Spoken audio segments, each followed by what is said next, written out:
ಎಲ್ಲರಿಗೂ ನೀವು ನೋಡ್ತಾ ಇದ್ದೀರಾ ಸಾಧಕರ ಮಾತು ಯೂಟ್ಯೂಬ್ ಚಾನಲ್. ನಾನು ನಿಮ್ಮ ಅಶ್ವಿನಿ ಗೌಡ.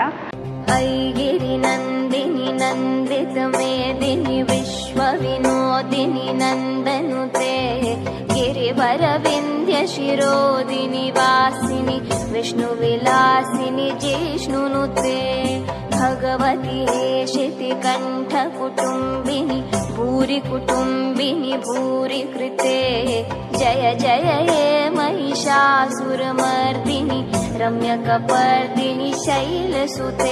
ದಾವಣಗೆರೆ ಏನಕ್ಕಪ್ಪ ಫೇಮಸ್ಸು ಅಂದರೆ ಒಂದು ಎಜುಕೇಷನ್ಗೆ, ಇನ್ನೊಂದು ಬೆಣ್ಣೆ ದೋಸೆಗೆ ಫೇಮಸ್ಸು ಅಂತ ಹೇಳ್ತಾ ಇದ್ರು. ಹಳೆಪೇಟೆನಲ್ಲಿ ಅಥವಾ ಶಿವಾಜಿನಗರದಲ್ಲಿ ನಮ್ಮ ತಾಯಿ ದುರ್ಗಾದೇವಿ ಇದ್ದಾರೆ ಅಂತ ಹೇಳ್ಬಿಟ್ಟು ಎಲ್ರಿಗೂ ಗೊತ್ತು. ಈ ದೇವಸ್ಥಾನದ ಇತಿಹಾಸ ಏನು? ದುರ್ಗಾಂಬಿಕಾ ದೇವಸ್ಥಾನದ ಧರ್ಮದರ್ಶಿಗಳು ಶ್ರೀ ಚನ್ನಪ್ಪ ಗೌಡ್ರು ನಮ್ಮ ಜೊತೆ ಇದ್ದಾರೆ.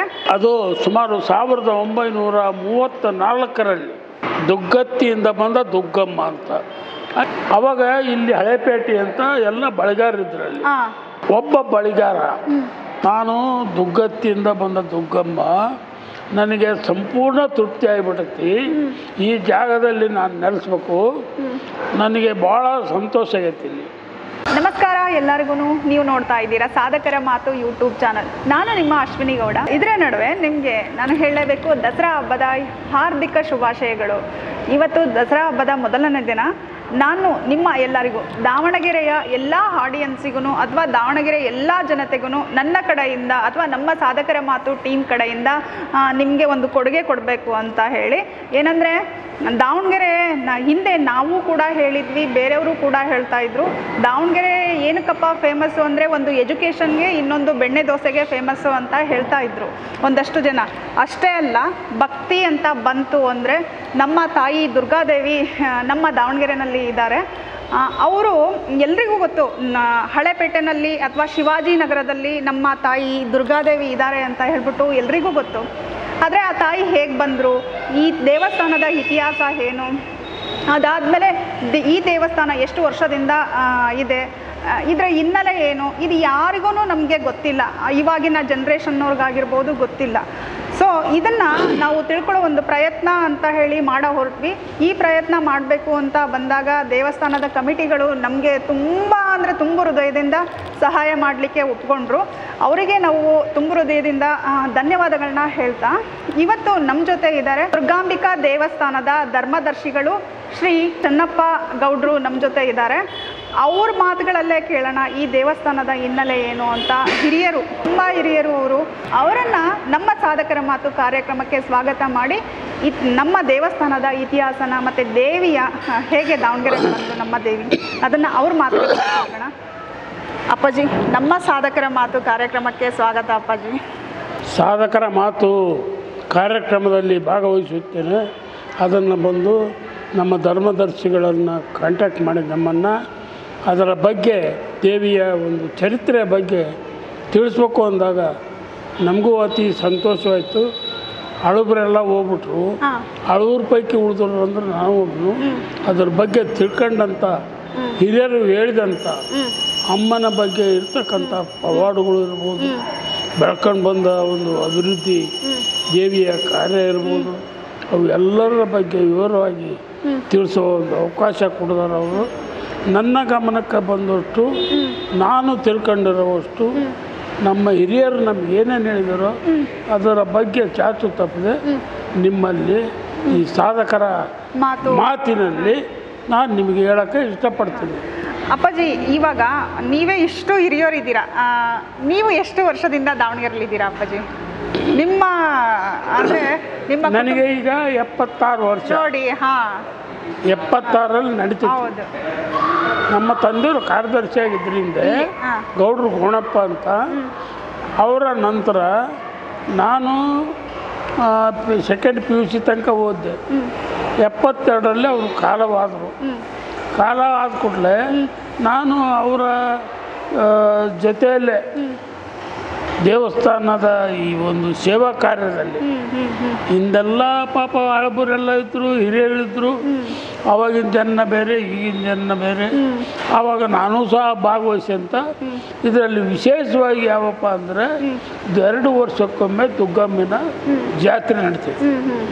ಅದು 9-10 ದಿನಗಳ ಕಾಲ ದಸರಾ ನಡೀತೈತೆ.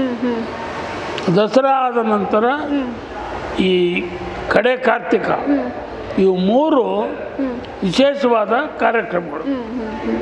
ಇಡೀ ದುಗ್ಗಮ್ಮನ ಹೇಳಿದ್ರಿ ನನಗೆ 72 ವರ್ಷ ಅಂತ ಹೇಳಿದ್ರಿ. 76 ವರ್ಷ ಅಂತ ಹೇಳಿದ್ರಿ. ನಿಮ್ಮ ತಂದೆಯವರು ಇಲ್ಲಿ ಧರ್ಮದರ್ಶಿಗಳಾಗಿದ್ರು ಅಂತ ಹೇಳಿದ್ರಿ. ಅಂದರೆ ನಿಮಗೆ 76 ವರ್ಷ, ಆಮೇಲೆ ನಿಮ್ಮ ತಂದೆಯವರು ಇಲ್ಲಿ ಧರ್ಮದರ್ಶಿಗಳಾಗಿದ್ರು ಅಂತ ಅಂದರೆ ಈ ದೇವಸ್ಥಾನದ ಇತಿಹಾಸ ಎಷ್ಟು ವರ್ಷ ಹಳೆಯದು ದೇವಸ್ಥಾನ ಅಪ್ಪಾಜಿ ಇದು? ಅದು ಸುಮಾರು 1934ರಲ್ಲಿ ಅದು ಒಂದು ಸ್ಟೋರಿನೇ ಇದೆ. ಅಮ್ಮ ಈ ದಾವಣಗೆರೆಗೆ ಬರಕ್ಕೆ ಕಾರಣ ಏನು, ದುಗ್ಗತ್ತಿಯಿಂದ ಬಂದ ದುಗ್ಗಮ್ಮ ಅಂತ. ಆಕೆ ದುಗ್ಗತ್ತಿಯಲ್ಲೇ ಇದ್ದಾಳು. ಅವಳು ಸ್ಥಾಪನೆ ಮಾಡಿದ್ದಲ್ಲೇ ಈಗೂ ಅಲ್ಲಿ ಹರಪನಹಳ್ಳಿ ತಾಲೂಕು ದುಗ್ಗವತ್ತಿಯಲ್ಲಿ ಆ ಒಂದು ದೇವಸ್ಥಾನ ಇದೆ. ಅಲ್ಲಿ ದುಗ್ಗವ್ವ ಅದಾಳೆ. ಈ ಒಂದು ಇತಿಹಾಸ ಆವಾಗ ಈ ಕಟ್ಟಡ ಆಗಿದ್ದಲ್ಲ, ಇಷ್ಟು ಅಭಿವೃದ್ಧಿ ಆಗಿದ್ದಿಲ್ಲ. ಕಾರಣ ಇಷ್ಟೇ, ಅವಾಗ ಇಲ್ಲಿ ಹಳೇಪೇಟೆ ಅಂತ ಎಲ್ಲ ಬಳಿಗಾರರಿದ್ರಲ್ಲಿ. ಒಬ್ಬ ಬಳಿಗಾರ ಒಂದು ದಿವಸ ಬಳಿ ಮಾರಲಿಕ್ಕೆ ಅಂತ ದುಗ್ಗವತ್ತಿಗೆ ಹೋಗಿದ್ದಾನೆ. ಬಳೆ ಮಾರಲಿಕ್ಕೆ ಅಂತ ಬಳಿ ಮಾರಲಿಕ್ಕೆ ದುಗ್ಗತ್ತಿಗೆ ಹೋಗ್ಯಾನ. ಬಳಿಗಾರ ಕೆಲಸ, ಬಳಿ ಮಾರೋದ ಕೆಲಸ. ಅವನಿದೆ ಹಳೆ ಊರು, ಹಳೆ ಊರಿನಾಗೆ ಇರೋದವ. ಅವನು ಹೋದ ದುಗ್ಗವತ್ತಿಗೆ. ಹೋಗಿ ಬೆಳಗಿನಿಂದ ಸಾಯಂಕಾಲ ಮಠ ಪೂರ ಇಡೀ ದುಗ್ಗವತ್ತಿ ಊರೆಲ್ಲ ಅಡ್ಡಾಡಿದ. ಒಂದು ಬಳಿನೂ ಖರ್ಚಾಗಲಿಲ್ಲ. ಅವನಿಗೆ ವ್ಯವಹಾರ ಮಾಡಿ ಏನಪ್ಪ ಬಳಿ ಮಾರಿದರೆ ಅವನಿಗೆ ಹೊಟ್ಟಿಗೆ ಆಹಾರ ಇಲ್ಲದ್ರಿಲ್ಲ. ಹಿಂಗಾಗಿ ರಾತ್ರಿ ಮಠ ಎಲ್ಲ ಮಾರಾಟ ಮಾಡೋಕ್ಕೆ ಅಂತ ಅಡ್ಡಾಡಿ ಸುಸ್ತಾಗಿ ರಾತ್ರಿ ಆ ದುಗ್ಗಮ್ಮನ ಗುಡಿಯಾಗೆ ಮಲ್ಕೊಂಬಿಟ್ಟ. ಸಾಕಾಗಿ, ತಾಯಿ ದುಗ್ಗಮ್ಮ ನನಗೆ ಬಂದು ಇಲ್ಲಿ ಒಂದು ಬಳಿನೂ ವ್ಯಾಪಾರ ಆಗಲಿಲ್ಲ ತಾಯಿ, ನಾನು ಹೆಂಗೆ ಜೀವನ ಮಾಡಲಿ ಅಂತ ನನಗೊಂದು ದಾರಿ ತೋರಿಸು ಅಂದ. ರಾತ್ರಿ ಮಕ್ಕಂಡು ಇದು ಹೇಳಿ ಮಕ್ಕಂಡು ಅವನು ಕನಸಿನಾಗ ಬಂದು, ಬಳಿಗಾರ ನೀನೇನು ಯೋಚನೆ ಮಾಡಬೇಡ, ಬೆಳಿಗ್ಗೆ ಎದ್ದು ಕೂಡಲ ಸ್ನಾನ ಮಾಡು, ನಿಂತ ಕರ್ಮಗಳನ್ನು ಮುಗಿಸು, ಒಂದು 5 ಬಳಿನ ನನ್ನ ಉಡಿಯಲ್ಲಿಡು, ಪೂಜೆ ಮಾಡಿ ನಮಸ್ಕಾರ ಮಾಡಿ ಬಳಿ ಆದಷ್ಟು ಬೇಕಾದ ಖರ್ಚಾಗಲಿ ಅಂತ ಕೇಳ್ಕೊಂಡು ನೀನು ಹೋಗಪ್ಪ ಮಾರಲಿಕ್ಕೆ. ಅವನು ಅದೇ ಪ್ರಕಾರ ಎದ್ದ. ಕಳ್ಸಿನಾಗ ಬಂದು ಹೇಳಿದ್ದ ಅಮ್ಮನ ಪ್ರಕಾರ ಮುಖ ತೊಳ್ಕೊಂಡು ಎಲ್ಲ ಸ್ವಚ್ಛಾಗಿ ಸ್ನಾನ ಮಾಡಿ 5 ಬಳಿನ ಅಮ್ಮನ ಒಂದು ಸನ್ನಿಧಾಗ ಇಟ್ಟು ಬಳಿಗಾರ ಹೆಗಲಿಗೆ ಬಳಿ ಹಾಕ್ಕೊಂಡು ಹೋದ ಮಾರಾಟಕ್ಕೆ. ಸಾಯಂಕಾಲದ ಊಟಕ್ಕೆ ಒಂದು ಬಳಿನೂ ಇಲ್ದಂಗೆ ಸಂಪೂರ್ಣ ಖರ್ಚಾದವು. ಆವಾಗ ದುಡ್ಡು ಭಾಳ ಜನ ದುಡ್ಡು ಕೊಡ್ತಿದ್ದಿಲ್ಲ. ಏನಕ್ಕೆ ತೊಂದರೆ ಅದ್ರ ಬಲ್ಲಾಗಿ ದವಸ ಧಾನ್ಯ ಕಾಳು ಕಡಿ ಕೊಡೋಣ. ಅದೇ ಪ್ರಕಾರವಾಗಿ ಅವನಿಗೆ ಬಳಿಗಾರಿಗೆ ಜೋಳ ರಾಗಿ ಏನೇನು ಪಾಪ ಅವರು ಬೆಳೆದಿರ್ತಾರೋ ರೈತರು ಕೊಟ್ಟರು, ಬಳಿ ತಗೊಂಡ್ರು. ಸಾಯಂಕಾಲದ ವರ್ಷಕ್ಕೆ ಒಂದು ಚಕಡಿ ಲೋಡ್ ಆಗಿಬಿಟ್ರು. ಯಾವು ಅವರ ಕೊಟ್ಟ ದವಸ ಧಾನ್ಯ. ಹೆಂಗೂ ಅಮ್ಮಗೆ ಪವಾಡ, ಅಮ್ಮನ ಪವಾಡ ರಾತ್ರಿ ಕನಸ ಬಂದು ಹೇಳಿದ್ದು ಅದು ಸತ್ಯ ಆಯ್ತು ಅಂತೇಳಿ ಅವನು ಅದೇ ಊರಾಗ ಒಂದು ಚಕಡಿ ಗಾಡಿ ಮಾಡ್ಕೊಂಡ. ಚಕಡಿ ಗಾಡಿ ಮಾಡ್ಕೊಂಡು ನೋಡಪ್ಪ, ಇದು ದಾವಣಗೆರೆ ಹಳೇ ಸಣ್ಣದು ದುಗ್ಗಮ್ಮ ಗುಡಿ ಇರ್ತದೆ ಹಳೆ ಊರಿಗೆ ಹೋಗಿ ನನ್ನ ಮನೆ ಹತ್ರ ಇವನ್ನೆಲ್ಲ ಇಳಿಸ್ಬೇಕು ಅಂತ ಬಾಡಿಗೆ ಮಾತಾಡ್ಕೊಂಡ ಎಲ್ಲ ಸಾಮಾನು ಗಾಡಿ ಏರ್ಕೊಂಡ ಬರ್ಬೇಕಾದ್ರೆ ಅದು ಸ್ವಲ್ಪ ಅಲ್ಲಿ ಸರ ಐತಂತೆ ನಮ್ಮ ದಾವಣಗೆರೆಗೆ ಬರ್ಬೇಕಾದ್ರೆ. ಆ ಸರದಲ್ಲಿ ಬರ್ತಾ ಗಾಡಿ ಭಾಳ ಏರುಪೇರು ಆಗಿಬಿಡ್ತದೆ. ಹಾರೋದನ್ನ ಶಿವನೇ ಏನು ಮಾಡ್ಬೇಕು ಅಂತೇಳಿ ಅಲ್ಲೇ ಆ ಸರದ ಹತ್ರ ಒಂದು ದುಂಡಿ ಕಲ್ಲು ಬೀಳ್ತದೆ. ಆ ದುಂಡಿ ಕಲ್ಲನ್ನ ಆ ಚಕ್ಡಿ ಬ್ಯಾಲೆನ್ಸ್ಗೆ ಇಟ್ಕೊಂಡು ಗಾಡಿಗೆ ಕೂತ್ಕೊಂಡು ಅವನು ಬಂದರು. ಇಲ್ಲಿ ಬಂದ ಅಷ್ಟೊತ್ತಿಗೆ ಸಾಯಂಕಾಲ ಆಗ್ತಂತೆ. ಬಂದ ಈ ಗುಡಿ ಹತ್ರ ಸಣ್ಣ ಗುಡಿ ಹತ್ರ ಹೋಗಿತ್ತು, ದೊಡ್ಡ ಕಟ್ಟಡ ಅಲ್ಲ. ಆ ಗುಡಿ ಮುಂದೆ ಬಂದು ಹಚ್ಚು ಪಚ್ಚು ಎಲ್ಲ ಮುರ್ಕೊಂಡು ಆ ಗುಂಡಿ ಬಂದು ಇಲ್ಲಿ ಮೆಟ್ಗಲ್ ಬಾಗಿಲಿಗೆ ಮೆಟ್ಗಲ್ ಹತ್ರ ನಿಂತು ಬಿಡ್ತಾರೆ. ಕಲ್ಲು ದುಂಡಿ ಕಲ್ಲು ಏನು ಅಲ್ಲಿಂದ ತಂದಿದ್ದ. ಒಂದು 5-6 ವರ್ಷದ ಹುಡುಗಿ ಬಾಯಾಗ, ಹೆಣ್ಣು ಮಗನ ಬಾಯಾಗ ಬಂದು ದುಗ್ಗವ್ವ ಬಂದಂತ ಅಲ್ಲಿ ಆಕಿ ಬಾಯಾಗ ಯಾರಾದ್ರಿ ಬರ್ರಿ, ಯಾರಾದ್ರೂ ಬರ್ರಿ, ಎಲ್ಲರೂ ಇಲ್ಲಿ ಬರ್ರಿ ಅಂದು. ಪಾಪ ಅವ್ರು ಹಿರಿಯರು ಒಬ್ಬರು ದೇವಸ್ಥಾನದವ್ರು 1-2-3 ಇದ್ದರು, ಪೂಜಾರಿ ಯಾರು ಇದ್ದರಂತೆ. ಅವರೆಲ್ಲ ಹುಡುಗಿ ಮಾತಾಡೋದು. ನಾನು ದುಗ್ಗತ್ತಿಯಿಂದ ಬಂದ ದುಗ್ಗಮ್ಮ, ನನಗೆ ಸಂಪೂರ್ಣ ತೃಪ್ತಿ ಆಗಿಬಿಟ್ಟೈತಿ. ಈ ಜಾಗದಲ್ಲಿ ನಾನು ನೆಲೆಸ್ಬೇಕು, ನನಗೆ ಭಾಳ ಸಂತೋಷ ಆಗೈತಿ. ಇಲ್ಲಿ ನಾನು ನಿಮ್ಮನ್ನು ಉದ್ಧಾರ ಮಾಡ್ತೀನಿ, ಇಡೀ ದಾವಣಗೆರೆನೂ ಉದ್ಧಾರ ಮಾಡ್ತೀನಿ. ನನಗೆ ನೆಲೆಸಕ್ಕೊಂದು ದಾರಿ ಮಾಡಿರಿ, ನನಗೊಂದು ನೆರಳು ಮಾಡಿರಿ, ಒಂದು ದೇವಸ್ಥಾನ ಕಟ್ಟಿರಿ ಅಂತ ಹೇಳಿ ಆ ವಾಕ್ಯ ಬಂತತ್ತೆ. ಆ ಹುಡುಗಿ ಮಾತಾ ಬರೋದಲ್ಲ, 5 ವರ್ಷದ ಮಗು ಬಾಯಲ್ಲಿ. ಬಂದಾಗ ಈ ವಿಷಯ ಎಲ್ಲ ಆ ಹುಡುಗಿ ಹೇಳೈತಿ. ಅವು ಹೇಳಿ ಯಾವಾಗ ಇದು ಮಾಡ್ತು, ಆಮೇಲೆ ತಿರುಗಿ ಮಾತು ನಿಂತೋಗ್ಬಿಡ್ತು ಆಕೆ ಹುಡುಗಿ.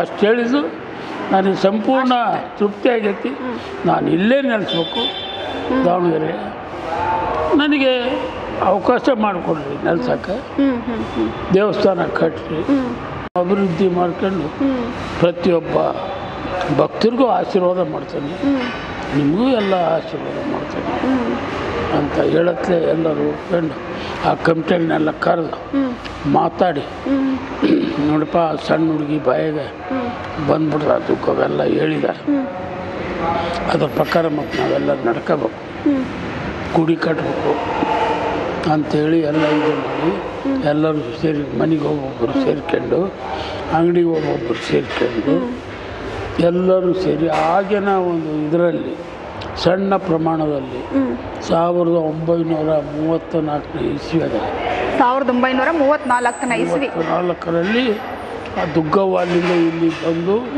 ಇವರೆಲ್ಲರಿಗೂ ಮನಸ್ಸಿನಲ್ಲಿ ಹೋಗ್ಕೊಂಡು ಕಟ್ಟಡ ಮಾಡಬೇಕು ಅಂತ ಹೇಳಿದ ಮೇಲೆ ಇವ್ರು ಕಮಿಟಿಯವರೆಲ್ಲ ಸೇರ್ಕೊಂಡು ದುಡ್ಡು ಹೆಂಗೆ ಕಲೆಕ್ಟ್ ಮಾಡಬೇಕು, ದುಡ್ಡು ಹೆಂಗೆ ಎತ್ತಬೇಕು, ಏನು ಮಾಡಬೇಕು ಅವಾಗೆಲ್ಲ ಮಾಡ್ಕೊಂಡು ಎಲ್ಲ ಮಾಡಿ ಸಣ್ಣ ಮಣ್ಣಿಂದ ದಿಬ್ಬತ್ತಂತೆ, ಮಣ್ಣಿನ ದಿಬ್ಬನೆಲ್ಲ ತೆಗೆದು ದೇವಸ್ಥಾನ ಕಟ್ಟಡ ಮಾಡಿದ್ರು ಅವಾಗ. ಆ ಒಂದು ದೇವಸ್ಥಾನದಲ್ಲಿ ಪ್ರತಿಷ್ಠಾಪನೆ ಮಾಡೋಕ್ಕಲ್ಲ, ಪ್ರತಿಷ್ಠಾಪನೆ ಮಾಡಿ ಅಮ್ಮನ ಗದ್ದಿಗೋಸ್ಬೇಕಾದ್ರೆ ಮುರುಘಾ ಮಠದ ಮುರುಘೈ ಸ್ವಾಮಿಗಳು ಅವಾಗ ನಿಮ್ಮ ಬುಕ್ನಾಗ ಐತೆ ನೋಡ್ರಿ, ಹೌದು, ಮುರುಘಾ ಶ್ರೀಗಳು ಅದನ್ನು ಅಮ್ಮನ್ನ ಸ್ಥಾಪನೆ ಮಾಡಿ ಉದ್ಘಾಟನೆ ಮಾಡಿ ಅಮ್ಮಗೆ ನೆಲೆಯಂಗೆ ಮಾಡಿದರು. ಅದ್ರಾಗ ಹಳಬ್ರಷ್ಟು ಅದಾರೆ. ಆ ಒಂದು ಮೆರವಣಿಗೆಯಲ್ಲಿ ಕಮಿಟಿಯರು ಎಲ್ಲ ಅದಾರೆ, ಹಿರಿಯರು ಅದಾರೆ, ಎಲ್ಲರೂ ಅದಾರೆ, ನಮ್ಮ ತಂದೆಯರು ಅದರಾಗೆ ಅವೆಲ್ಲ ಇದ್ದಾಗ ಹಿಂಗೆಲ್ಲ ಆಗಿ ದೇವಸ್ಥಾನ ಅಂತೂ ಕಟ್ಟಡ ಮುಗೀತು, ಎಲ್ಲ ಮುಗೀತು, ಪ್ರತಿಷ್ಠಾಪನೆಯೂ ಆಯಿತು. ಸಣ್ಣ ಪ್ರಮಾಣದಲ್ಲಿ ನಡ್ಕಂತ ಆರಂಭ ಆಗಿದ್ದ ದೇವಸ್ಥಾನ ಇವತ್ತು ಇಷ್ಟು ದೊಡ್ಡ ಮಟ್ಟಕ್ಕೆ ಬೆಳೆದು ನಿಂತಿದೆ. ಸಣ್ಣ ಪ್ರಮಾಣದಾಗ ಬೆಳ್ಕಂತ ಬಂತು. ಆವಾಗ ಮತ್ತೆ ಬರೀ ಹಂಗ ಮಾಡಿ ಬಿಡೋದೇನಪ್ಪ, ಆಗ ದುಗ್ಗಮ್ಮ ಜಾತ್ರೆ ಮಾಡಬೇಕು, ಅದಕ್ಕೆ ಒಂದು ಕೋಣನ್ನು ಬಿಟ್ಟು ಪದ್ಧತಿ ಪ್ರಕಾರ ಏನಾಯಿತು ಹುಲಸು ಅಲ್ಡಂಗೆ ಮಾಡಬೇಕು. ಹಬ್ಬ ಯಾಕೆ ಮಾಡ್ತಾರಪ್ಪ ಅಂದ್ರೆ ಅದು ಒಂದು ಊರಿನ ಹುಲಸು, ಹೊರಗಿನ ಒಳಗೆ ಬಿಟ್ಕೊನ್ನೋದಲ್ಲ, ಬೇರೆಯವ್ರಿಗೆ ಹೋಗಬಾರ್ದು. ಅವತ್ತಿನ ದಿವಸ ಕಟ್ನಿಟ್ಟು ಹಳ್ಳಿಯಾಗ ನೋಡಿರ್ಬೋದು, ಬೇರೆ ಊರನ್ನ ಒಳಗೆ ಬಿಟ್ಕೊನ್ನೋದಲ್ಲ, ಅದು ಕ್ವಾಣ ಬಿದ್ದು ಎಲ್ಲ ಸ್ಥಾಪನೆ ಆದಮೇಲೆ ಬರೋಕ್ಕೆ ಅವಕಾಶ ಇಲ್ಲ, ಹಿಂಗಿರ್ತೈತಿ.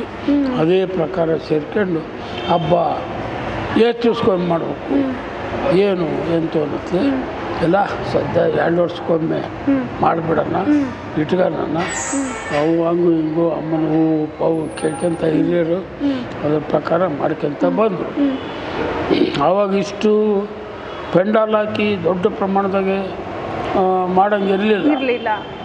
ಅವಾಗ ಏನಪ್ಪ ಅಂಗಡಿಗೆ ಒಬ್ಬೊಬ್ಬರು ಬರೋರು, ಖರೀದಿ ಅಂಗಡಿ ಅದಾವಲ್ಲ APMCಗೆ, ಖರೀದಿದಾರರು, ವ್ಯಾಪಾರಸ್ಥರು, ರೈತರು, ಬಡಿಗೆರು, ತಳವಾರರು, ಬಣಕಾರರು, ಆಯ್ಗಾರರು ಅಂತಾರೆ. ಒಬ್ಬೊಬ್ಬರಿಗೆ ಒಂದೊಂದು ಕೆಲಸ. ಕುಂಬಾರ ಕೆಲಸ ಇದ್ರೆ ಕುಂಬಾರ ಮಡಿಕೆ ಕೊಡಬೇಕು, ಬಡಿಗೆ ಕೆಲಸ ಇದ್ರೆ ಬಂದು ರಿಪೇರಿ ಮಾಡಬೇಕು, ಏನವ ಕೂಲ್ಮಿ ಕೆಲಸ, ಅವು ಎಲ್ಲವೂ ಒಬ್ಬೊಬ್ರಿಗೆ ಒಂದೊಂದು ಕೆಲಸ. ಬಡಗಿ, ಕಮ್ಮಾರ, ತಳವಾರ, ಬಾರಿಕ ಎಲ್ಲರೂ ಸೇರಿ ಅದನ್ನು ಬಾಬದಾರರು ಅಂತ ಅದೊಂದು ಕಮಿಟಿ ಮಾಡಿದರು. ಬಾಬದಾರದು ಇವ್ರಿಗೊಂದು ಕಮಿಟಿ ಮಾಡಿದ್ರು, ಧರ್ಮದಾರ್ಸ್. 9 ಜನ ಇದ್ರು ಅವರು. 9 ಜನ ಹಿರಿಯರಿದ್ದರು. ಅದ್ರಾಗೆಲ್ಲ ಇದ್ದಾರೆ ಹಳಬರು. ಈಗ 17 ಜನ ಇದಾವಲ್ಲಿ. ಈಗಿರೋದು 17 ಜನ. 1996ರಲ್ಲಿ ಶ್ಯಾಮರು, ಶಿವಶಂಕರಪ್ಪರು ಅಧ್ಯಕ್ಷರಾದರು. ಆಮೇಲೆ ಮಲ್ಲಣ್ಣರು ಕಾರ್ಯಾಧ್ಯಕ್ಷರಾದರು. ನಮ್ಮ ತಂದೆಯರು ತೀರ್ಕೊಂಡ್ರು, ಅವ್ರ ಬದಲಿ ನಮ್ಮನ್ನು ತಗೊಂಡ್ರು. ನಾವು ಆಮೇಲೆ ಇನ್ನು ಹಳಬರು ಯಾರ್ಯಾರ ಅವ್ರ ಪೈಕಿ ತಗೊಂತ ಬಂದರು. ಅವ್ರು ತೀರಿ ಮೇಲೆ ಅವ್ರ ಮಕ್ಕಳನ್ನ ಒಬ್ಬೊಬ್ಬರು ತಗೊಂತ ಬಂದರು. ಇದು ಟ್ರಸ್ಟು ರಿಜಿಸ್ಟರ್ ಆಗಿದೆ. ಟ್ರಸ್ಟು ಆಗಿ ಪರಿವರ್ತನೆ ಆಗಿ ಮುಜರಾಯಿಗೆ ಸೇರಿಸ್ಬೇಕು ಅಂತಂದೇಳಿ ಅನೇಕ ಜನ ಕಂಪ್ಲೇಂಟ್ ಮಾಡಿ ಗೌರ್ಮೆಂಟ್ ಹೋಗಿ ವಾಪಸ್ಸು ಬಿಡಿಸ್ಕೊಂಡದ್ದಾಗ್ತಿದೆ. ಹೌದು. ಶಂಕರಪ್ಪರು ಮಿನಿಸ್ಟರ್ ಇದ್ರು, ಮಲ್ಲಣ್ಣವ್ರ ಮಿನಿಸ್ಟರ್ ಇದ್ರು. ಸರ್ಕಾರಕ್ಕೆ ಗುದ್ದಾಡಿ ಅದು ಮುಜರಾಯಿಯಲ್ಲಿ ಟ್ರಸ್ಟ್ ಮಾಡಿ ಟ್ರಸ್ಟಿನ ಅಡಿಯಲ್ಲಿ ಕೆಲಸ ಎಲ್ಲ ನಡೀತಾರೆ. ಈಗೂ ಸಹ ಅವರೇ ಮುತುವರ್ಜಿಯಿಂದ ನಿಂತ್ಕೊಂಡು ಇವನ್ನೆಲ್ಲ ಅಭಿವೃದ್ಧಿ ಮಾಡಲಿಕ್ಕೆ. ಅದೇ ಕೇಳ್ತಾ ಇದ್ದೆ ಅಪ್ಪಾಜಿ, ನಾನು ಇವಾಗ ಅದೇ ಪ್ರಶ್ನೆ ಕೇಳ್ತಾ ಇದ್ದೆ. ಶಾಮ್ನೂರ್ ಮನೆಯದ್ದು ಈ ದೇವಸ್ಥಾನಕ್ಕೆ ಕೊಡುಗೆ ಅಪಾರ ಇದೆ. ಇಷ್ಟು ಅಷ್ಟು ಅಂತ ಹೇಳಕ್ಕಾಗಲ್ಲ. ಬೆಳ್ಳಿ ಬಾಗಿಲು ಮಾಡಿದ್ರು ಅವರೇ. ಒಳಗಿರೋದು ಮಂಟಪ ಮಲ್ಲಣ್ಣರು 50 kg ಬೆಳ್ಳಿ ಕೊಡ್ರು. ನಾವು 155 kg ನಾವು ಹಾಕಿದ್ದೀವಿ. 2 ಕ್ವಿಂಟಾಲ್ 5 kg ಇದೆನಾ? 205 kg ಮಂಟಪ. ಹೌದು, ಬೆಂಗಳೂರಲ್ಲಿ ಮಾಡಿದ್ದಾರೆ. 205 kg ಒಳಗಿನ ಬೆಳ್ಳಿ ಮಂಟಪ. ಇವು 75-80 kg ಹಾಕವು. ದ್ವಾರ ಅದು ಎಲ್ಲ ಇಷ್ಟೆಲ್ಲ ಅಭಿವೃದ್ಧಿ ಆಗ್ತಾ ಐತಿ. ಅವರ ನಿಂತಿದ್ದು 1972-76ರಲ್ಲಿ ಬೇರೆ ಬೇರೆ ಜನ ಸೃಷ್ಟಿಗೆ ಆದರು. ಧರ್ಮದರ್ಶಿಗಳು ಅವರು ಬಂದಂಗೆ ಅಭಿವೃದ್ಧಿ ಆಕ್ಯಂತ ಬಂತು. ಅವಾಗ 4 ಕಂಬ ಹೋಗೋದು ಹಬ್ಬ ಮಾಡೋರು, 4 ಕಂಬ ಹೋದ್ವು ಎಲ್ಲ. ಈಗೇನಪ್ಪ ಅಂದರೆ ರೆಡಿಮೇಡ್ ಬಟ್ಟೆ ಪೆಂಡಾಲ್, ರಿಪೀಸ್ ಬಟ್ಟೆಗೆ ಬಟ್ಟೆ ಹೊಡೆದು ಬಟ್ಟೆ ಪೆಂಡಾಲ್ ವಿಜೃಂಭಣೆಯಿಂದ ಹಬ್ಬ ಜಾತ್ರೆ ಆಗ್ತಾಯಿತ್ತು. ಪ್ರತಿ 2 ವರ್ಷಕ್ಕೊಮ್ಮೆ ಏನು ಹೋಳಿ ಹಬ್ಬ, ಹೋಳಿ ಹಬ್ಬದ ಒಳಗೆ ಜಾತ್ರೆ ಹಮ್ಮಿಕೊಂತಾರೆ. ಮುಂದೆ ಹೋಳಿ ಹಬ್ಬ ಇರ್ತೈತಿ. ಆ ಒಂದು ಜಾತ್ರೆ ನಡ್ಕೊಂಡು ಬರ್ತಾಯಿತ್ತು. ಪ್ರತಿ ಜಾತ್ರೆ ಇಡೀ ಕರ್ನಾಟಕದಾದ್ಯಂತ ಔಟ್ ಆಫ್ ಕಂಟ್ರಿಯರು ಸಹ ಈ ಒಂದು ಜಾತ್ರೆಗೆ ಬರ್ತಾರೆ. ಮಹಾರಾಷ್ಟ್ರ, ಆಂಧ್ರ,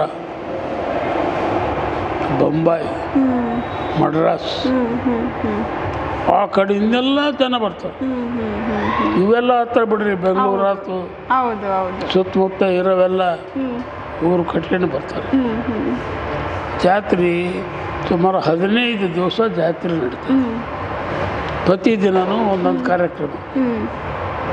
ಹೆಸರುವಾಸಿಯಾದಂಥ ಕಲಾವಿದರನ್ನು ಕರೆಸಿ ಹೌದು. ಪ್ರತಿದಿನ ಮನೋರಂಜನೆ ಕಾರ್ಯಕ್ರಮನ ಅರೇಂಜ್ ಮಾಡ್ಕೊಂಡು ಪ್ರತಿ ದಿನ ಜನ ಬದುಕು ಬಾಳೆ ಮಾಡಿ ಬ್ಯಾಸತ್ತು ಈ ಒಂದು ಬೇಜಾರವನ್ನು ಕಳ್ಕೊಳ್ಳಿ ಅನ್ನೋ ದೃಷ್ಟಿಯಿಂದ 15 ದಿನಗಳ ಕಾಲ ಈ ಒಂದು ಮನೋರಂಜನೆ ಕಾರ್ಯಕ್ರಮವನ್ನು ಹಾಕ್ಕೊಂಡು ಬರ್ತಾರೆ ಮಾಡ್ತೀರಾ. ಸುಮಾರು 10 ರಿಂದ 12, 15 ಲಕ್ಷದ ತನಕ ಜನ ಅಮ್ಮನ ಜಾತ್ರೆಗೆ ಬರ್ತಾರೆ. 15 ಲಕ್ಷದವರೆಗೂ ಬರ್ತಾರೆ. 10-15 ಲಕ್ಷ ತನಕನೂ ಜನ ಬರ್ತಾರೆ. ಅಪ್ಪಾಜಿ, ನೀವು ಆರಂಭ ಮಾಡಿದಾಗ, ನೀವು ಚಿಕ್ಕವರಿದ್ದಾಗ ಅವಾಗ ಹೆಂಗಿತ್ತು ನೀವು ಜಾತ್ರೆಗಳು ಮಾಡಬೇಕಾದ್ರೆ? ನಾವು ಅವ್ರ ಕೈ ಹಿಡ್ಕೊಂಡು ಬಿಡ್ತಿದ್ದಲ್ಲ, ನಮ್ಮಪ್ಪ ಸೆಕೆಲ್ಲ ಭಯ. ಕೈ ಹಿಡ್ಕೊಂಡು ನಮ್ಮನ್ನು ಕರ್ಕೊಂಡು ಹೋಗೋರು. ಜಾತ್ರೆಗೆ ಏನೇ ಕೆಲಸ ಮಾಡಿದ್ರು ವರ್ಷಕ್ಕೊಮ್ಮೆ ಪಟ್ಟಿ ಎತ್ತಕ್ಕಾಗಲಿ, ಎಲ್ಲರ ಅಂಗಡಿಗೆ ಹೋಗಲಿ, ಎಲ್ಲಿಗಾರ ಹೋಗಲಿ, ಅವಾಗಿನಿಂದನೂ ಯಾವಾಗ ನಮ್ಮ ತಂದೆ ತಿರ್ಕೊಂಡ್ಬಿಟ್ರು ನಾನು ಬಿಟ್ಟಿಲ್ಲ. ಸೇವೆ ಮಾಡ್ಕೊಂತ ನಾನು ಬರ್ತಾನೆ. ಹಬ್ಬದಾಗ, ಕಾರ್ತಿಕದಾಗ, ಆಮೇಲೆ ದಸರಾದಾಗ ಈಗ 9-10 ದಿವಸ ನೋಡಂಗಿರ್ತದೆ. ದಸರಾ ಬಂದು ನೋಡ್ರಿ, ನಿಮಗೆ ಆಶ್ಚರ್ಯ ಆಕತಿ, ಸೋಜಿಗೆ ಆಕತಿ, ಹೆಂಗೆ ಮೇಂಟೈನ್ ಮಾಡ್ತಾರೆ ಆಕೆ ಶಕ್ತಿ. ಹೌದು ಅಪ್ಪಾಜಿ, ಹೌದು. ಇವತ್ತು ನೋಡ್ರಲ್ಲಿ ಪ್ರತಿ ದಸರಕ್ಕೆ ಅಕ್ಕಿ ಸುಮಾರು ಒಂದು 100-120 ಪ್ಯಾಕೆಟ್ ಕೊಡ್ತಾರೆ. ಸಂಗ್ರಹ ಆಗ್ತಾ ಇದೆ. ಅವ್ರು ಬರ್ಸಿಬಿಡ್ತಾರೆ. ಬೋರ್ಡ್ ಹಾಕಿದ್ರು ನೋಡಿ, ಅಲ್ಲಿ ಒಳಗೆ ಆಫೀಸ್ನ ಬೋರ್ಡ್ ಐತಿ. ಅಕ್ಕಿ ಕೊಡೋದು 120 ಕ್ವಿಂಟಲ್ ಸಿಗುತ್ತೆ. 120 ಪ್ಯಾಕೆಟ್ ಬರ್ತದೆ. 1 ಕ್ವಿಂಟಲ್, 2 ಕ್ವಿಂಟಲ್, ಇವತ್ತು 5 ಕ್ವಿಂಟಲ್ ಬಂದು ಅವ್ರ ಇಚ್ಛಾನುಸಾರ 5 ಅವ್ರ ಇಷ್ಟ ಅಂತಾರೆ. 1 ಕ್ವಿಂಟಲ್ ಮ್ಯಾಲೆ ಕೊಟ್ಟಾರನ್ನೆಲ್ಲ ಬೋರ್ಡ್ಗೆ ಹೆಸರು ಹಾಕ್ತಾರೆ. ಅವ್ರ ಹೆಸರು ಪ್ರತಿ ದಸರಾದಲ್ಲಿ ಕೊಡ್ತಕ್ಕಂಥ ಅಕ್ಕಿ ಕೊಡುವ ಧಾನ್ಯಗಳು. ಇವತ್ತು ಈ ಜಸ್ಟ್ ಬಂದವು ನೋಡ್ರಿ, ನಾ ಅಲ್ಲೇ ಅದಾವೆ 5 ಕ್ವಿಂಟಲ್ ಅಕ್ಕಿ ಬಂದವು. ಒಬ್ಬರವು 4 ಪ್ಯಾಕೆಟ್ ಬಂದವು. 1 ಕ್ವಿಂಟಲ್, 2 ಕ್ವಿಂಟಲ್, 3 ಕ್ವಿಂಟಲ್ ಹಿಂಗೆ ಬರ್ಸಿದ್ದಾರೆ. ಅವು ಪ್ರತಿ ದಸರಕ್ಕೂ ಬರ್ತವೆ. ಬೇರೆ ಜನರು ಬೇಡ್ಕೊಂಡ್ರೆ 50 kg, 25 kg ಹಿಂಗೆ ತಂದು ಕೊಡ್ತಾರೆ. ಆಕೆ ಯಾವಾಗಲೂ ಕೊಡ್ತಿಲ್ಲ. ಇಲ್ಲಿ ಏನು ನಡೀತೈತಪ್ಪ ಕಾರ್ಯಕ್ರಮ ಅಂದರೆ ಪ್ರತಿ ಮಂಗಳವಾರ ಶುಕ್ರವಾರ ದಾಸೋಹ ನಡೆಯುತ್ತೆ. ಸಾವಿರಾರು ಜನ ಊಟ ಮಾಡ್ತಾರೆ. ದಾಸೋಹ ನಡೆಯುತ್ತೆ. ದಾಸೋಹಕ್ಕೆ ಪ್ರತಿ ಮಂಗಳವಾರ ಶುಕ್ರವಾರ ಬೆಳಿಗ್ಗೆ 12:30 ಸ್ಟಾರ್ಟ್ ಆಗಿದ್ದು 3-3:30 ತನಕ ನಡೀತಾ ಇರುತ್ತೆ. ಡಾಕ್ಟರ್ ಸಾಹೇಬ್ನವರು, ಶಿವಶಂಕರಪ್ಪನವರು, ಸಿ ಪ್ರಸಾದ್ ಅವರು ಕುಗ್ಗಿ ಪ್ರತಿ ಮಂಗಳವಾರ ಶುಕ್ರವಾರ ಮಂಗಳವಾರ ಶುಕ್ರವಾರ ಈಗೂ ನಡೀತಾ ಇತ್ತು. ಅದೇ ಶಂಕರಪ್ಪರದು ಸಿ ಪ್ರಸಾದ್, ಬೆಲ್ಲ, ಹುಗ್ಗಿ ರವಿ, ಪಲ್ಯ ಅವ್ರದ್ದು. ಇನ್ನು ಉಳ್ಕಿದೆಲ್ಲ ದೇವಸ್ಥಾನ. ಒಂದು 3 ಪ್ಯಾಕೆಟ್ ಅಕ್ಕಿ ಹೋಗ್ತಾವೆ ಡೈಲಿ. ಬರ್ತಾ ಜನ ಜಾಸ್ತಿ ಆದರೆ 1 ಕ್ವಿಂಟಲು ಹೋಗುತ್ತೆ. ದಸರಾ ನಾವು ದಾಸೋಹ ಮಾಡ್ತಿದ್ದಿಲ್ಲ, ದಸರಾದಾಗೂ ಮಾಡ್ತಾ ಇದ್ದೀವಿ. ಈಗ ಹೌದಾ? 9-10 ದಿವಸನೂ ದಾಸೋಹ ನಡೀತೀವಿ. ಮಾಡ್ತಾ ಇದ್ದೀರಾ? 9,000 ರೂಪಾಯಿ ಮಾಡೇವಿ. ಅವ್ರ ಹೆಸರಿನ ಮೇಲೆ ದಾಸೋಹ ಮಾಡ್ತೀವಿ. ಇಲ್ಲಿಂದ ಜನವರಿ ಫೆಬ್ರವರಿ ತನಕ ಬರ್ಸಿದ್ದಾರೆ. 2025ನೇ ಇಸ್ವಿ ಫೆಬ್ರವರಿ ತನಕ ಪ್ರತಿ ಮಂಗಳವಾರ ಶುಕ್ರವಾರ ದಾಸೋಹ ಮಾಡಿಸೋರು ಬರ್ಸಿದ್ದಾರೆ. ಅಲ್ಲಿ ತನಕ ಹೋಗ್ಬಿಡುತ್ತೆ. ಈಗ ಮಾಡ್ತಾರೆ ಏನೈತಿ, ದಸರಾದ 9 ದಿವಸನೂ ಮಾಡ್ತಾರೆ. ಸಾಮೂಹಿಕ ವಿವಾಹಗಳೇನಾದರೂ ನಡೆಯುತ್ತಾ? ಸಾಮೂಹಿಕ ಇದೆ ದಸರಾದಲ್ಲಿ. 9-10 ದಿವಸ ಮುಗಿದ ಮೇಲೆ 13ನೇ ತಾರೀಕು ವಿಜಯದಶಮಿ, ಬನ್ನಿ ಮುಡಿ ಹಬ್ಬ ಮಾರನೇ ದಿನನೇ ಇದೆ. ಸಾಮೂಹಿಕ ಮದುವೆ.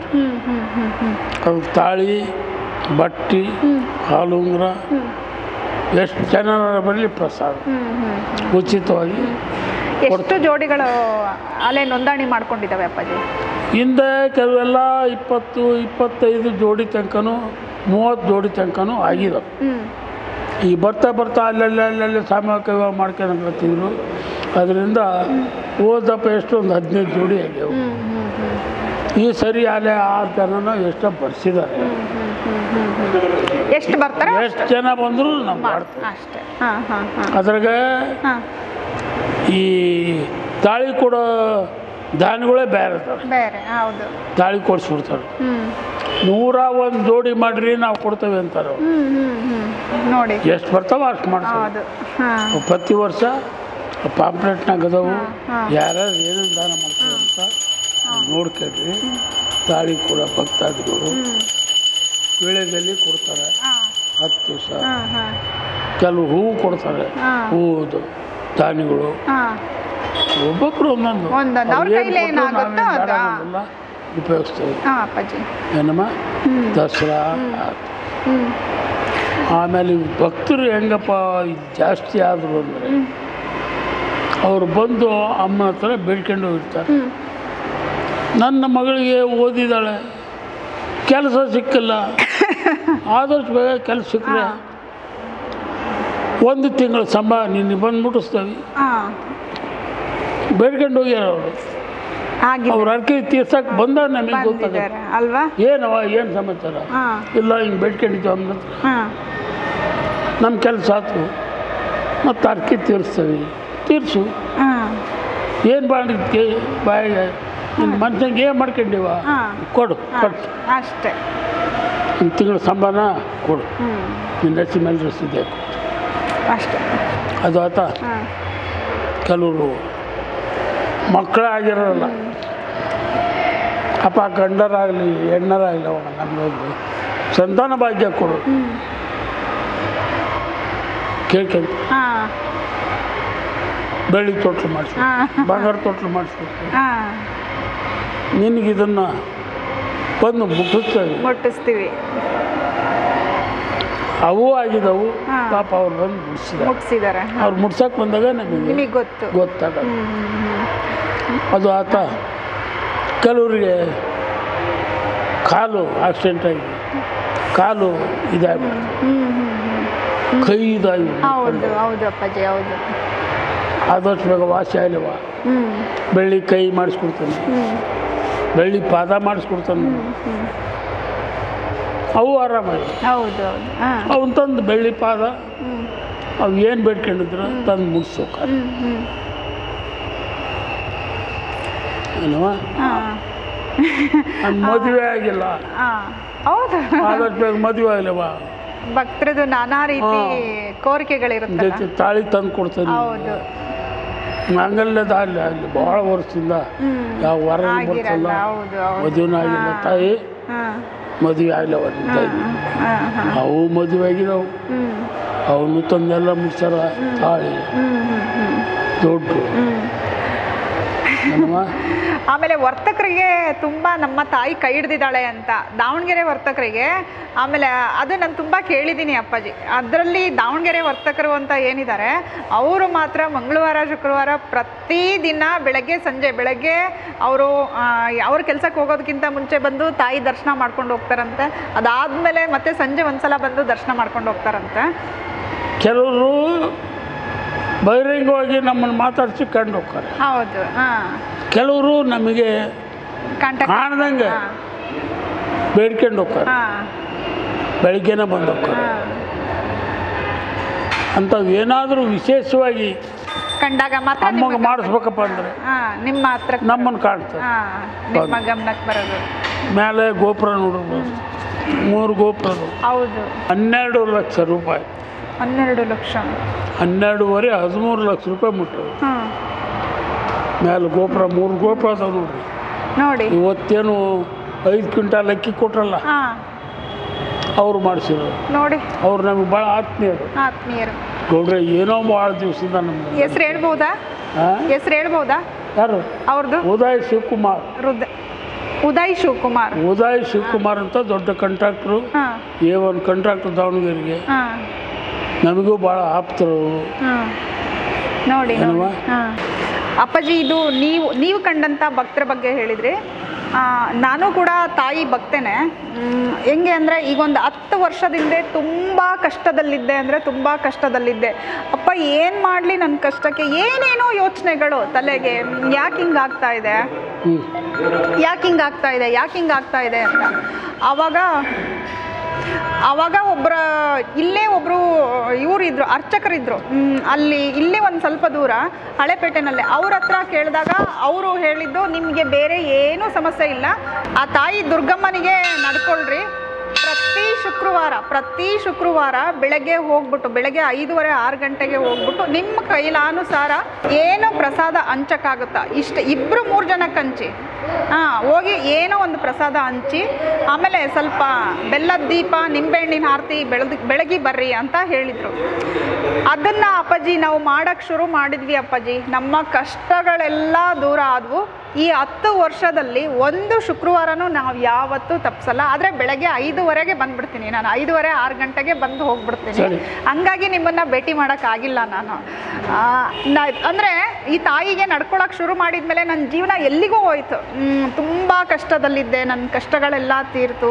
ನೀವು ಹೇಳ್ದಂಗೆ ನಾನು ನನ್ನ ದುಡಿಮೆನಲ್ಲಿ ಒಂದು ಭಾಗ ತೊಗೊಂಡು ಬರ್ತೀನಿ, ಇಲ್ಲ ಹಾಕ್ತೀನಿ. ನನ್ನ ಹತ್ರ ಎಷ್ಟಿರುತ್ತೋ, ಇವತ್ತು ನನಗಿಷ್ಟು ದುಡ್ಡು ಬಂದಿದೆ, ಅದನ್ನು ತೊಗೊಂಡು ಬಂದು ಇಲ್ಲ ಹಾಕ್ತೀನಿ. ತಾಯಿ ಇದು ನಿನ್ನ ಪಾಲಮ್ಮ ಅಂತ ಹೇಳ್ಬಿಟ್ಟು, ನೀನು ಕೊಟ್ಟಿದ್ದೀಯಮ್ಮ, ಇದು ನಿನ್ನ ಪಾಲಮ್ಮ ಅಂತ ಹೇಳ್ಬಿಟ್ಟು ತಂದು ಹಾಕ್ತೀನಿ ಅಪ್ಪಾಜಿ. ಕೇಳಿದ್ರಿ, ಇದು ನನ್ನ ಕತೆ. ನಾನು 10 ವರ್ಷದಿಂದ ಇದನ್ನು ಮಾಡ್ಕೊಂಡು ಬರ್ತಾ ಇದ್ದೀನಿ. ಆಮೇಲೆ ಇದು ನನ್ನ ಎಲ್ಲ ಕಷ್ಟಗಳು ಮೀರಿ ನಾನೊಂದು ಚಾನಲ್ ಸ್ಟಾರ್ಟ್ ಮಾಡೋಂಗಾಯಿತು. ಆ ಚಾನಲ್ ಸ್ಟಾರ್ಟ್ ಮಾಡಿದಾಗಲೂ ಫಸ್ಟು ಎಪಿಸೋಡ್ನ ನಾನು ತಾಯಿ ಫೋಟೋದಿಂದನೇ ಸ್ಟಾರ್ಟ್ ಮಾಡಿದ್ದೆ. ಹೋದ ವರ್ಷ ನಾನು ಚಾನಲ್ ಸ್ಟಾರ್ಟ್ ಮಾಡಿದಾಗ ದಸರಾ ಹಬ್ಬಕ್ಕೆ ಬರೀ 1 ತಿಂಗಳಾಗಿತ್ತು, ಹೋದ ವರ್ಷ ದಸರಾ ಹಬ್ಬದಲ್ಲಿ. ಬಟ್ ಇದನ್ನು ಅವಾಗ ಬಂದು ನನಗೆ ಶೂಟ್ ಮಾಡ್ಕೊಳಕ್ಕೆ ಆಗಲಿಲ್ಲ. ಅದಕ್ಕೆ ಈ ವರ್ಷ ದಸರಾದಲ್ಲಿ ಖಂಡಿತ ಶೂಟ್ ಮಾಡ್ಕೋಬೇಕು ಅಂತ ಅಂದ್ಕೊಂಡಿದ್ದೆ ಅಪ್ಪಾಜಿ. ಅದು ಆಸೆನ ನಿಮ್ಮಿಂದ ಈಡೇರಿಸ್ಕೊಟ್ಲು ಆ ತಾಯಿ. ನಿಮ್ಮ ರೂಪದಲ್ಲಿ ಇವತ್ತು ತಾಯಿ ಕೂತಿದ್ದಾಳೆ ಅಂತ ಅನ್ಕೋತೀನಿ ಅಪ್ಪಾಜಿ ನಾನು. ನಿನಗೆ ಹೇಳೋ ಅಂಥದ್ದು ಏನಿಲ್ಲ, ಕಣ್ಣಾರ ಕಂಡಿರಿ. ಹೌದು ಅಪ್ಪಾಜಿ, ಹೌದು. ಅಲ್ಲಿ ನಿನ್ನ ಭಕ್ತಿ ಭಾವದಿಂದ ನಿನ್ನ ಕೆಲಸ ಕಾರ್ಯಗಳೆಲ್ಲ ಆಗಿದೆ. ಹೌದು ಅಪ್ಪಾಜಿ, ಖಂಡಿತ ಆಗಿದ್ದಾವೆ ಅಪ್ಪಾಜಿ. ತಾಯಿ ಶಕ್ತಿ ಏನು ಅನ್ನೋದು ನಿನಗೆ ಗೊತ್ತು, ಹೌದು, ಆಕೆಗೆ ಗೊತ್ತು. ಹೌದು ಅಪ್ಪಾಜಿ. ನಾವು ಭಕ್ತರ ಹತ್ರ ಯಾವುದು ಎಂಟ್ರಿ ಆಗೋದಿಲ್ಲ, ನಾವು ಹೌದು ಅವ್ರನ್ನೇ ಬಿಟ್ಬಿಡ್ತೇವೆ. ಹೌದು, ನೀನು ಕೇಳ್ಕ್ಯ ಅಪ್ಪಾಜಿ. ನಿನ್ನ ಕಷ್ಟ ಬೇಕಾದಷ್ಟು ಇರಲಿ, ಗುಡ್ದಷ್ಟು ಬಗೆಹರಿತದೆ. ಹೌದು ಅಪ್ಪಾಜಿ, ನೀನು ಚಿಂತೆ ಮಾಡಬೇಡ, ಯಾರ ಮಾತು ಕೇಳಬೇಡ. ಹೌದು ಅಪ್ಪಾಜಿ. ನಾನು ಸೇವೆ ಮಾಡಿದ್ದೀನಿ, ಬಂದು ಹೆಜ್ಜೆ ನಮಸ್ಕಾರ ಹಾಕಿದ್ದೀನಿ. ಆವಾಗ ತರಕಾರಿ ಮಾರೋ ಭಕ್ತರು ಬಂದಿದ್ದಾರೆ, ಆಮೇಲೆ ವರ್ತಕರು ಬಂದಿದ್ದಾರೆ, ಎಲ್ಲ ವರ್ಗದ ಭಕ್ತರು ಇದ್ದಾರೆ ತಾಯಿಗೆ. ಅವರು ಇವರು ಅಥವಾ ದೊಡ್ಡವರೇ ಇದ್ದಾರೆ ಸಣ್ಣವರೇ ಇದ್ದಾರೆ ಅನ್ನೋಂಗಿಲ್ಲ ಅಪ್ಪಾಜಿ. ಎಲ್ಲ ಥರದ ಭಕ್ತರು ನಾನು ನೋಡಿದ್ದೀನಿ. ಬೆಳಗ್ಗೆನೂ ನೋಡಿದ್ದೀನಿ, ಸಂಜೆ ಟೈಮು ನೋಡಿದ್ದೀನಿ. ನಾನು ತುಂಬ ಖುಷಿ ಆಯಿತು ಅಪ್ಪಾಜಿ. ನಾನು ಅವಕಾಶನ ನನಗೆ ಕಲ್ಪಿಸ್ಕೊಡು, ಸೇವಾ ಮಾಡ್ಕೊಂಡೇ ಬರ್ತದೆ. ಹೌದು, ಸುಮಾರು 30-35-40 ವರ್ಷದಿಂದ ಸೇವೆ ಮಾಡ್ಕೊಂತ ಬರ್ತಾರೆ. ಪ್ರತಿಯೊಬ್ಬ ಭಕ್ತರ ಅಳಲು ಅವ್ರು ಬೇಡ್ಕೊಂಡಂಥ ಕಾರ್ಯಗಳು ಅವೆಲ್ಲ ಸಶಸ್ತ್ರಾಗಿ ಹೋಗ್ಬಿಡ್ತಾವೆ. ಯಾವ ಚಿಂತೆ ಮಾಡಬೇಡ, ಅವ್ರಿಗೆ ಹೇಳೋದು ನಾನು ಧೈರ್ಯ. ನಮ್ಮನ್ನ ಯಾರು ಕೇಳಬೇಡ್ರಿ, ನಾನು ಒಬ್ಬ ಭಕ್ತನೇ, ನನಗೇನಪ್ಪ ಸೇವೆ ಮಾಡ್ತದೆ. ಹೌದು ಹೌದು, ದುಗ್ಗುಂಟು ನೀವು ಬೇಡ್ಕೊಳ್ರಿ. ಅದು ಮಾತು ಬರೋದಲ್ಲ, ಏನಿಲ್ಲ. ಆದರೂ ಆಕಿ ದೈವ ಶಕ್ತಿ ಇದೆ, ಒಂದು ಆಕಿ ಶಕ್ತಿ ಐತಿ. ಹೌದು. ಆಮೇಲೆ ನಾನು ತುಂಬ ಜನನ್ನ ಕೇಳಿದ್ದೀನಿ, ದಾವಣಗೆರೆಗೆ ಬಂದ ಮೇಲೆ ನಾವು ಉದ್ಧಾರ ಆಗ್ಬಿಟ್ವಿ ಅನ್ನೋ ಅಂಥವ್ರು ತುಂಬ ಜನ ಇದ್ದಾರೆ. ಹಾಳಾದ್ವಿ ಅಂತ ಅನ್ನೋರು ಯಾರೂ ಇಲ್ಲ ಅಪ್ಪಾಜಿ. ನಾವು ದಾವಣಗೆರೆಗೆ ಬಂದು ದುಗ್ಗಮ್ಮ ನಮ್ಮನ್ನ ಉದ್ಧಾರ ಮಾಡಿಬಿಟ್ಲು ಅನ್ನೋ ಅಂಥವ್ರು ತುಂಬ ಜನ ಇದ್ದಾರೆ. ನಾವು ಹಾಳಾದ್ವಿ ಅಂತ ಹೇಳೋರು ಯಾರೂ ಇಲ್ಲ. ಯಾಕೆಂದರೆ ಭಾಳ ಜನಗಳ ಬಾಯಲ್ಲಿ ಕೇಳಿದ್ದೀನಿ, ನಾವು ಏನೂ ಇಲ್ಲದೇ ದಾವಣಗೆರೆಗೆ ಬಂದಿದ್ವಿ, ಆ ತಾಯಿಗೆ ನಡ್ಕೊಳ್ಳೋಕೆ ಶುರು ಮಾಡಿದ್ವಿ, ಏನೋ ಒಂದು ಬಿಸ್ನೆಸ್ ಸ್ಟಾರ್ಟ್ ಮಾಡಿದ್ವಿ, ಅದರಲ್ಲಿ ಫಲ ಕೊಟ್ಲು ತಾಯಿ ಅಂತ ಹೇಳೋರು ತುಂಬ ಜನ ಇದ್ದಾರೆ. ಇವತ್ತು ನಿಮ್ಮ ಮಾತುಗಳಲ್ಲಿ ತಾಯಿ ಇಲ್ಲಿಗೆ ಹೆಂಗೆ ಬಂದು ನೆಲೆಸಿದ್ಲು ಅಂತ ಕೇಳಿ ಇನ್ನೂ ಭಾಳ ಖುಷಿ ಆಯಿತು ಅಪ್ಪಾಜಿ. ನಮಗೆ ಈ ಟೈಮ್ನ ಮಾಡಿಕೊಟ್ರಲ್ಲ ನೀವು. ಇನ್ನೂ ಭಾಳ ಅದಾವು, ಇಷ್ಟ ಅಲ್ಲ ಹೇಳೋದು, ಇನ್ನೂ ಭಾಳ ಅದಾವು. ಆಕೆವು ಒಂದಲ್ಲ ಎರಡಲ್ಲ, ಎಷ್ಟು ಹೇಳಿದ್ರು ಕಮ್ಮಿನೇ. ಅಷ್ಟು ಆಕೆ ಶಕ್ತಿವಂತರು. ಇದೇನೋ ನಮ್ಮ ದಾವಣಗೆರೆ ಜನತೆ ಪುಣ್ಯ. ಹೌದು, ನಮ್ಮೆಲ್ಲರ ಪುಣ್ಯ, ನಿಜ. ಅವ್ರು ಹೋಯ್ಕಂತಾರ ದುಗ್ಗತ್ತಿ ಜನ. ಆಕೆ ಅಲ್ಲಿ ಇರ್ತಾಳೆ, ಅಲ್ಲಿ ಇರ್ತಾರೆ, ಅಲ್ಲಿ ಇರ್ತಾಳೆ, ಇಲ್ಲಿ ಇರ್ತಾಳೆ. ಆದರೂ ದುಗ್ಗಮ್ಮನ ಒಂದು ಕೃಪಾ ಆಶೀರ್ವಾದ ನಮ್ಮೆಲ್ಲರ ಹತ್ರನೂ ಇರೋದ್ರಿಂದ ಏನವ ಇಲ್ಲಿ ಜನ ಭಕ್ತವಾನ್ರು ಇರೋದ್ರಿಂದ ಆಕೆಗೂ ಸಂತೋಷ, ಆಕೆಗೂ ಸಂತೋಷ. ಪ್ರತಿಯೊಬ್ಬರಿಗೂ ಆಶ್ರಯ ಆಶೀರ್ವಾದ ಕೊಡ್ತಾಳೆ ಅಂದರೆ ಅದು ನಮ್ಮ ದಾವಣಗೆರೆ ಜನತೆ. ಹೌದು ಅಪ್ಪಾಜಿ, ಹೌದು. ನಮ್ಮ ಇರೋವರೆಗೂ ನಾನು ಸೇವೆ ಮಾಡೋ ಅವಕಾಶ ಕೊಡುವಂತ. ಹೌದೌದು, ಭಾಳ ಒಳ್ಳೆ ಮಾತು. ನನಗೂ ಆರೋಗ್ಯ ಸ್ವಲ್ಪ ಸರಿ ಇಲ್ಲ. ಚೆಕಪ್ ಹೋಗೋದು ಮಣಿಪಾಲ್, ಒಂದು ವಾರ ಚೆಕಪ್ ಮಾಡ್ಕೊಂಡು ಬಂದಿದ್ದೀನಿ. ಈಗ 4ನೇ ತಾರೀಕು ಡೇಟ್ ಕೊಡ್ತಾರೆ, ಆಪ್ರೇಷನ್ ಐತಿ. ಹೌದ್ರಾ? ಮಣಿಪಾಲ್ಗೆ ಹೋಗ್ಬೇಕು ನಾನು. ಅದೇದಿಂದ ಏನು ತೊಂದರೆ ಆಗಲ್ಲ, ಆರಾಮಾಗಿ ಹುಷಾರಾಗಿ ಬನ್ನಿ ಬನ್ನಿ ಮಾಡ್ತಾ ಇದ್ದೀನಿ. 3ನೇ ತಾರೀಕು ಅಲ್ಲಿ ಇರ್ತದೆ. 3ನೇ ತಾರೀಕು ದೀಪ ಹಾಕೋದು. ಇವತ್ತೆಲ್ಲ ಶಂಕರಪ್ಪರ ಕಂಡು, ಮಲ್ಲಣ್ಣ ಕಂಡು, ಪ್ರಭಮ್ಮನ ಕಂಡು ಅವ್ರಿಗೂ ವಿಷಯ ಹೇಳಿ ಈಗ ಹೋಗ್ತಾನಮ್ಮ, ನಿಮ್ಮ ಆಶೀರ್ವಾದ ಹೇಳಲಿ, ಆತ್ಗೌಡ್ರೆ ಹೋಗ್ಬನ್ನಿ ಒಳ್ಳೇದಾಗಲಿ ಅಂದರು. ಇದೇ 3ನೇ ತಾರೀಕು ಅವರಷ್ಟು ಸೇರಿ ದೀಪಾರಾಧನೆ ಮಾಡಿ ಚಾಲನೆ ಕೊಡ್ತಾರೆ. ಪ್ರತಿ ವರ್ಷ ಬೆಳಿಗ್ಗೆ 6:30 ಚಾಲನೆ ಕೊಡ್ತಾರೆ. ಅವ್ರು ಚಾಲನೆ ಕೊಟ್ಟು ಕೂಡಲೇ ಸರಾಗವಾಗಿ ನಡ್ಕೊಂಡು ಹೋಗ್ತಾರೆ. ಉಪಯುಕ್ತವಾದಂಥ ಮಾಹಿತಿನ ನಮ್ಮೊಂದಿಗೆ ಹಂಚ್ಕೊಂಡ್ರಿ, ಭಾಳ ಮುಕ್ತವಾಗಿ ಹಂಚ್ಕೊಂಡ್ರಿ. ನಾವು ಏನು ಕೇಳಬೇಕು ಅಂದ್ಕೊಂಡಿದ್ವೋ ಅದಕ್ಕಿಂತ 10 ಪಟ್ಟು ಜಾಸ್ತಿ ಹೇಳಿದ್ದೀರ ಅಪ್ಪಾಜಿ. ನಮಗೆ ಈ ಸಮಯ ಕೊಟ್ಟಿದ್ದಕ್ಕೆ ನಿಮಗೆ ತುಂಬ ಹೃದಯದ ಧನ್ಯವಾದಗಳನ್ನ ಹೇಳ್ತಾ ಇದ್ದೀನಿ ಅಪ್ಪಾಜಿ. ನಿಮಗೂ ಸಹ ಸಾಧಕರ ಮಾತು ಅನ್ನೋ ಚಾನಲ್ಗೆ ನಮ್ಮ ದಾವಣಗೆರೆ ಚಾನಲ್ ಅನಂತ ಅನಂತ ಧನ್ಯವಾದಗಳು. ಅಮ್ಮನ ಆಶೀರ್ವಾದ ಸದಾ ನಿಮ್ಮ ಮೇಲೆ ಇರಲಿ ಅಂತ ಕೇಳ್ಕೊಂಡು ನಾನು ಮಾತು ಮುಗಿಸ್ತೀನಿ. ನಿಮಗೂ ಇಬ್ಬರಿಗೂ ಧನ್ಯವಾದಗಳು ಅಪ್ಪಾಜಿ. ಭಾಳ ಉಪಯುಕ್ತವಾದ ಮಾಹಿತಿ ಕೊಟ್ರಿ. ಕೇಳಿದ್ರಲ್ಲ ಇಷ್ಟೊತ್ತು ನಮ್ಮ ದುಗ್ಗಮ್ಮನ ಇತಿಹಾಸ ನಿಮ್ಗೆಲ್ಲರಿಗೂ ಗೊತ್ತಾಗಿದೆ ಅಂತ ಅಂದ್ಕೊಳ್ತೀನಿ. ಮುಂದಿನ ಸಾಧಕರೊಂದಿಗೆ ಮತ್ತೆ ಭೇಟಿ ಆಗ್ತೀನಿ. ಧನ್ಯವಾದಗಳು.